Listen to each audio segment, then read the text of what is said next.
para nos falar também sobre a pesquisa Genial Quest, mais detalhes da pesquisa Genial Quest que saiu essa semana, falando que a desaprovação do governo Lula cresceu 7 pontos percentuais entre os evangélicos em um mês e chegou a 68%, segundo a pesquisa Genial Quest. É o maior desde julho do ano passado, quando atingiu 69%.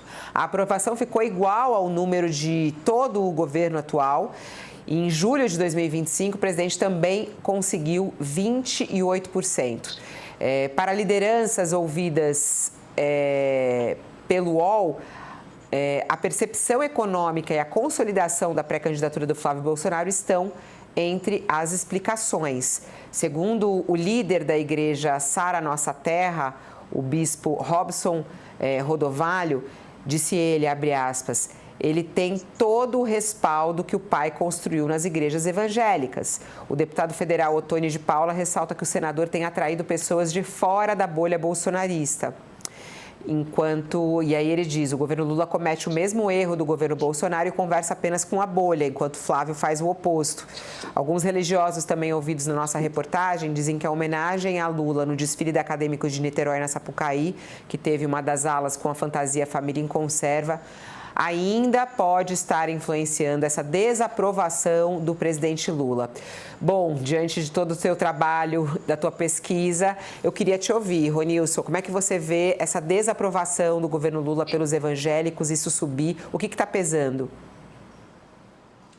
Fabiola, eu acho que aqui tem uma eterna questão, né, para pesquisadores, para quem olha os dados e especificamente pensando nos evangélicos. Mas eu acho o seguinte, acho que 3 coisas importantes. Acho que a primeira delas é que o segmento evangélico, ele é um segmento da sociedade brasileira que vive permanentemente num foco de um assédio político eleitoral muito grande do campo conservador, do campo da direita. Você não tem um outro segmento que está tão exposto quase que diariamente, semanalmente, a esse tipo de assédio. O que eu estou chamando de assédio?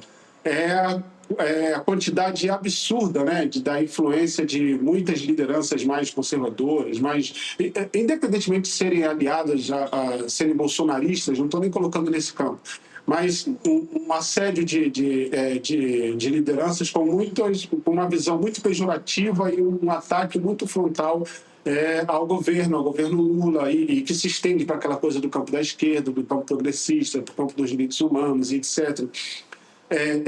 Esse assédio ele é permanente e ele tem repercussões que são extremamente importantes. Não por acaso esse índice de votos ele é sempre muito alto. Então, a gente não tem ideia, por exemplo, né, o rádio, que ele está quase fora de moda, mas o rádio ainda é um veículo extremamente importante e com muito apreço na comunidade evangélica, sobretudo nas periferias, e rádios que têm programas o dia inteiro, sobretudo programas de debates.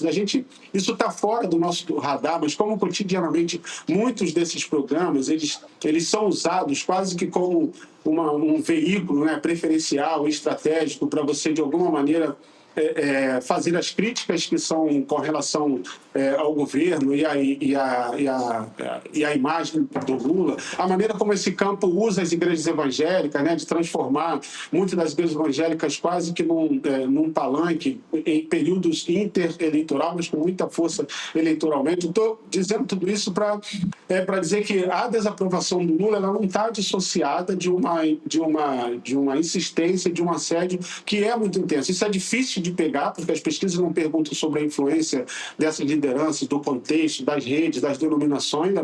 A pesquisa ela é objetiva no sentido da aprovação ou desaprovação do governo Lula, mas nenhum outro segmento da sociedade brasileira vive sob um assédio tão intenso. Então, acho que esse assédio ele pesa significativamente. Né?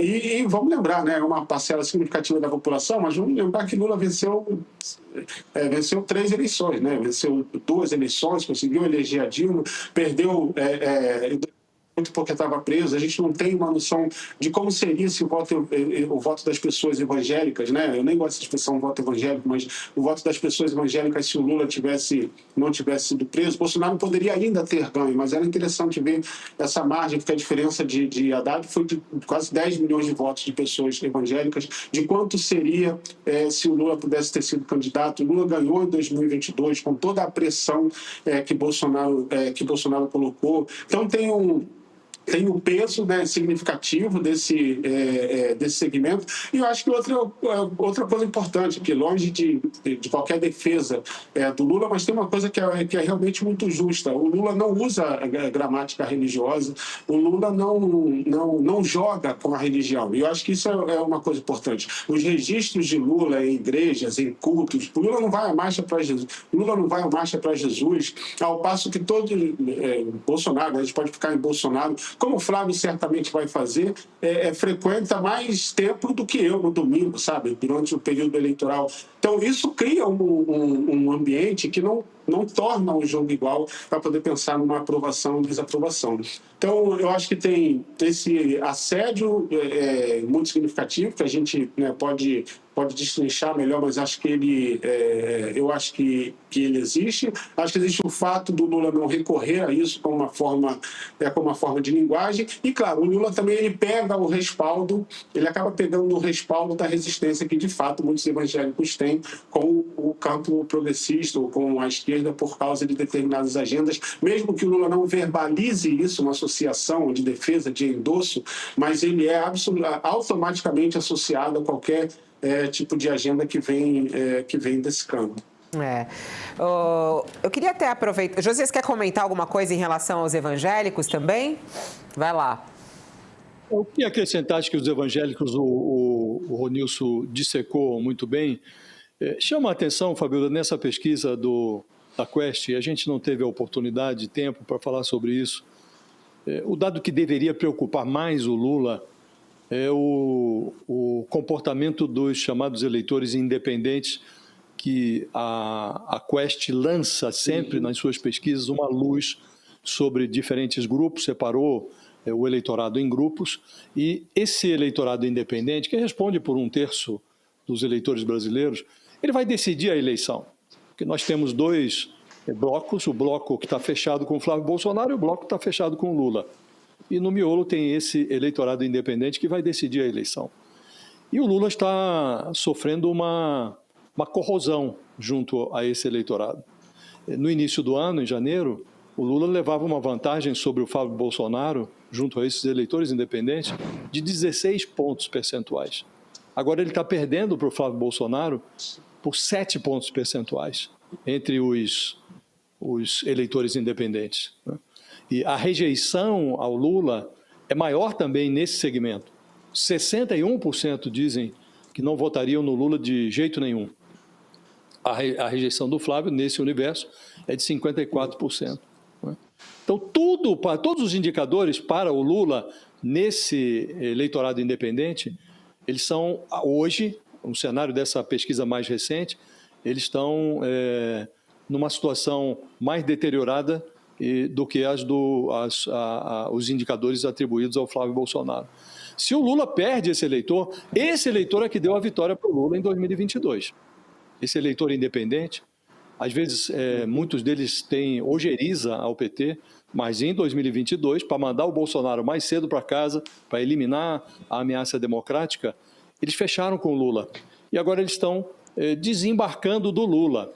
E não estão desembarcando do Lula para votar numa opção democrática, numa opção nova, numa terceira via, não. Então, parte desse eleitorado sai do Lula para embarcar na canoa do filho do Bolsonaro, que foi derrotado em 2022. Esse é o dado, Fabiola, que é mais preocupante nessa pesquisa para o Lula. Evidentemente, há aqui, entre esses independentes, evangélicos, gente que é antipetista, antibolsonarista, há pessoas que estão observando o cenário sem estar vinculado com nenhum dos grupos. E, como disse, esse nicho do eleitorado, 1/3 do eleitorado, é quem vai decidir a eleição. E o Lula não está bem nessa foto. não está bem junto a esse eleitorado. Esse é, me parece, o dado mais relevante dessa pesquisa da Quest, Fabiola.